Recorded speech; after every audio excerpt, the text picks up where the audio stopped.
What if that's real? What kind of evidence is there for that? And what I found was amazing. So-called gravity does not exist.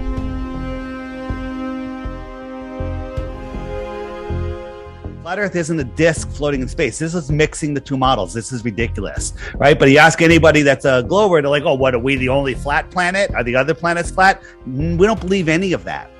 And when we actually apply science to what we see in the sky, we realize that we can't be seeing what they're telling us.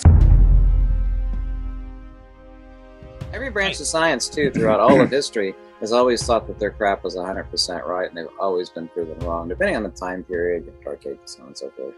Right, they've always been proven wrong. Always. Neil deGrasse Tyson goes around telling people that science is true whether or not you believe in it, and there's not a more patently absurd false statement that one person could say.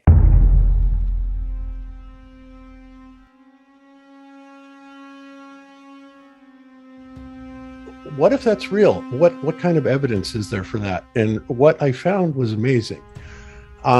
There's a lot of optical phenomenon that will kind of demonstrate that.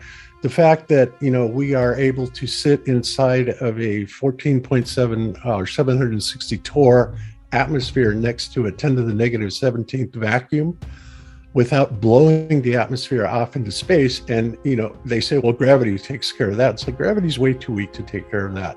It stands to reason, at least in our minds, that we are in something that is in fact covered.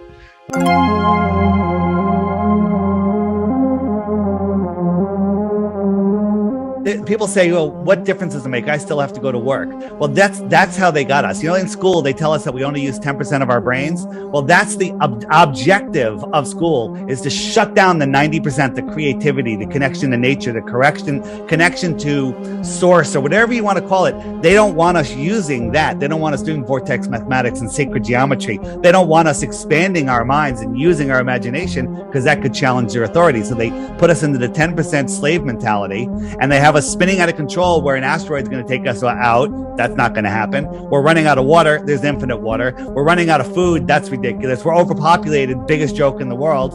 Okay. They want us living in fear so we will succumb to them and we'll give our free will away. You take a telescope, you point it at the stars, and and then you take that as a reference, and then you fill the front of the telescope up with water, which theoretically would slow the light coming in to the telescope, slow it down. And the idea is that if the light was already coming in at the correct angle, meaning that it's the sky that is turning above us, then they would not have to adjust the telescope. And if it did have to be adjusted, that meant that the Earth is spinning below it. Well, lo and behold, the telescope did not have to be adjusted, which meant that it was already coming in at the correct angle, which meant that it's the stars that are rotating above the Earth, and not the other way around.